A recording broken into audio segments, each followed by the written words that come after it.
All right, Shalom Israel. This will be a quick exhortation to the nation of Israel, all blacks, Hispanics, and Native Americans scattered throughout the four corners of the world. In today's topic, we're going to talk about, forsaking the ways of this world, leaving your old ways behind. All right, because we going into future prophecies. We living in the time of prophecies right now, and so we have to really renew our mindset in that state and not be conformed to the cares of this world. All right. So I'm going to start with Romans chapter 12 and 2. It says, and be not conformed to this world, right? Because we can't have our mind set on the ways of this world. But it says, but be ye so I'll restart. It says, and be not conformed to this world, but be ye transformed by the renewing of your mind, that ye may prove what is that good and acceptable and perfect will of the Most High. So we have to renew our mindset, especially when you're coming from religions like Christianity. You have to really renew your mindset because the things that we learned in the world were lies and were contrary to what the word said. So we have to renew and relearn this essentially. All right. So with that, I'm gonna go to Job chapter 4 and verse 20. I'm right here. Job chapter 4 and 20, it says, they are destroyed from morning to evening. They perish forever without any regarding it, right? So the ones who are stuck in the ways of this world, who rejected knowledge, rejected the truth, who may not have heard of the truth yet, who are just a part of the world, who are worldly people, they don't realize it, but they destroy it really. Because once you come to this truth, you realize how wicked everything is, how wicked society is, all the lies that you've been taught your whole life, I'm gonna read that again. It says they're destroyed from morning to evening. They perish forever without any regarding it. So they don't even think twice about, this is actually doing more harm to me than any good, because the things of this world has to offer, it's all wickedness, especially nowadays. Now, Esau or these other nations, they could get away, maybe a couple decades ago, they could get away with certain stuff. But now we're seeing a lot of things, a lot of wickedness come to fruition. All right. So Matthew chapter 22 and 14.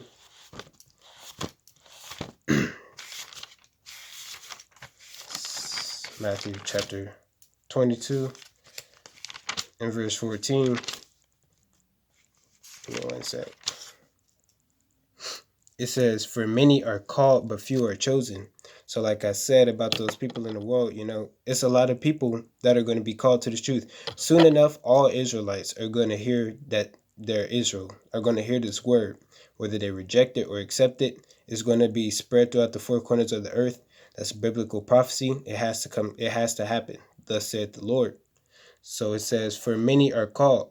All Israelites will have that calling, like I said, whether they accept it or whether they reject it, but few are chosen, and that few will be the 1/3, the elect, the ones that will be saved out of this captivity. Okay, so with that being said, the reason I brought that out was because you're not going to find a worldly person, being part of that 1/3, because it's not going to register. This truth isn't going to register with the worldly mindset. Like Amos chapter 3 and verse 3, it says, can two walk together except they be agreed? Roughly paraphrasing. Let me just skip that. I believe that's what it says verbatim. But I don't want to butcher it. Amos chapter 3 verse 3. It says, can two walk together except they be agreed? Yeah. So, we have to all be on one of the same accord. We can't be in that worldly mindset. It's going to destroy us. All right. So I'm going to get 1 Corinthians chapter 2 and verse 14. And this is going into the worldly man, or as they call it, the natural man. 1 Corinthians 2 and 14. It says, but the natural man, which is a worldly person, receiveth not the things of the Spirit of the Most High. So a worldly man isn't going to, understand deep parables, breakdowns, and prophecies. Those are the things that the Spirit of the Most High allows you to accept, allows you to learn, and allows you to, spread and teach. But they are foolishness unto him, neither can he know them, because they are spiritually discerned. So a person of the world, a natural man, he's not going to be able to discern these things. He's not going to, or he or she, they're not going to be able to. They're not going to know what is going on. They're not going to know what this is talking about. And, we all have to be taught this, but you have to reach out in a sense. You have to want to know this, and you basically reach out through praying. All right. Verse 15, it says, "But he that is spiritual judgeth all things, yet he himself is judge of no man." Slakia. So we have to be Slakia. We have to be, we have to be spiritual. We have to be spiritually minded, which goes into renewing Romans 12 and 2. Go to that again. Which that goes back into renewing your mindset. It says, "And be not conformed to this world, but be ye transformed by the renewing of your mind." Right? So that's how we discern what is good and what is wickedness, inevitably. All right? So with that, I'm going to get Matthew chapter 13 and verse 22.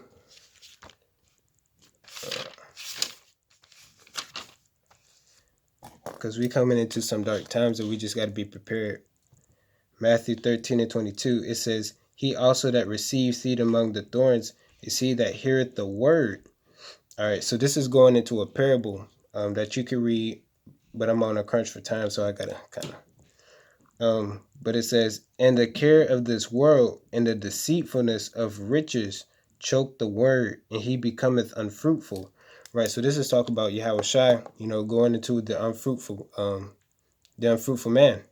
He was speaking in the parable, roughly paraphrasing, but basically talking about how the wicked, the ones who are unfruitful, are the ones who have their mind set on this world, the cares of this world. All right.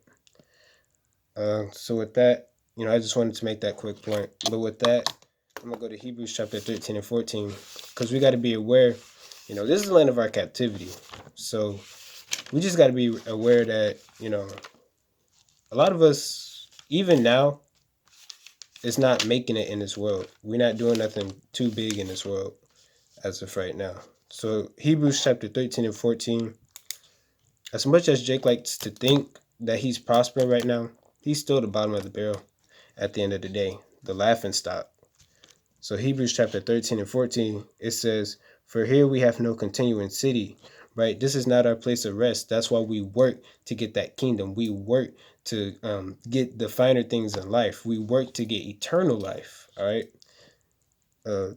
It says, "For here we have no continuous city, but we seek one to come." We're seeking that kingdom to come. That's why we're doing the work. That's why we constantly reading, studying, praying, fasting, whatever it takes, keeping the commandments to get the kingdom that's to come. All right. So I'm gonna get Sirach in the Apocrypha, chapter 6 and verse 37. It says, "Let thy mind be upon the ordinances of the Most High." So we have to meditate. Just like in Joshua chapter 1 verse 8, it says we have to meditate in the book of the law, right? It says, let thy mind be upon the ordinances of the Most High, and meditate continually in his commandments, right? So we have to meditate in the commandments, make sure we're doing the commandments the way they are written, right? So we don't break them, so our garment be clean when Yahawashi comes back. It says, "He shall establish thine heart and give thee wisdom at thine own desire," right?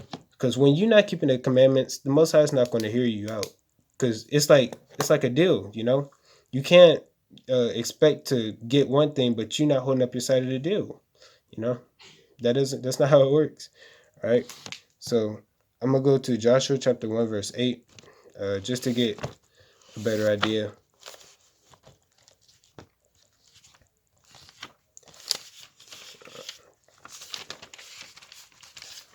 Joshua chapter 1 and verse 8, it says, "This book of the law shall not depart out of thy mouth, but thou shalt meditate therein day and night," right? Because we got to constantly be in this word, meditating on the scriptures. Even in our day-to-day life, I meditate on scriptures. I meditate on certain breakdowns, certain parables, all right? Certain laws, certain, wisdom, all right? And how to apply it to life. That's where meditation gets you. It says, "This book of the law shall not depart out of thy mouth, but thou shalt meditate therein day and night." that thou mayest observe to do according to all that is written therein. Right? So we got to observe to do all that is written into this book, into this word. Um, for then thou shalt make thy way prosperous, and then thou shalt have good success. So by us keeping the commandments, our way is going to be made prosperous, especially in the day of affliction. When the Most High, He really starts trying us in these last days, that's when our way is going to be made prosperous. When He sees that we keeping the commandments. All right. So with that, I'm gonna leave it off with Isaiah chapter 65. And if you've read Isaiah 65, you're going to know that this is going into a prophecy of the world being restored and us being on top again. All right, this is going to happen after, we get beamed up in chariots. All right, Isaiah 65 and 17. Yeah, it says, "For behold, I create new heavens and a new earth." Right. So why would you want to, make it in this life where your oppressors rule over you, when you could be on the top in the next life where your own people, are on the top? You could be on the top too. You could be on the top of the top in the kingdom when you have everlasting life. You could be on the top in the kingdom. So why strive to be on the top in a place of your oppression where you know that wherever you go is going to be a problem? It's going to be an issue, right? I'm going to read that again. It says, "For behold, I create new heavens and a new earth, and the former shall not be remembered, nor come into mind. But be ye glad and rejoice forever in that which I create. For behold, I create Jerusalem a rejoicing, and her people a joy." Right? So the Most High, He's going to have us to rejoice in a kingdom to come, in the earth to come. Right? Verse 19, and I'm going to leave it off at this. It says, "And I will rejoice in Jerusalem." Right? So the Most High, He's going to rejoice in Jerusalem, or Israel, basically, "and joy in my people, and the voice of weeping shall be no more heard in her, nor the voice of crying." Right? So, and that also goes into, us being a chosen people. Because if God loved everybody, what would be the point of writing this? What would be the point of saying, "And I will rejoice in Jerusalem and joy in my people"? What would be the point of writing that if God loved everybody? That just goes to show that He has a chosen, and we're His chosen. All right. So with that being said, I'm gonna leave it off at that. I want to give everybody a shalom and shalom.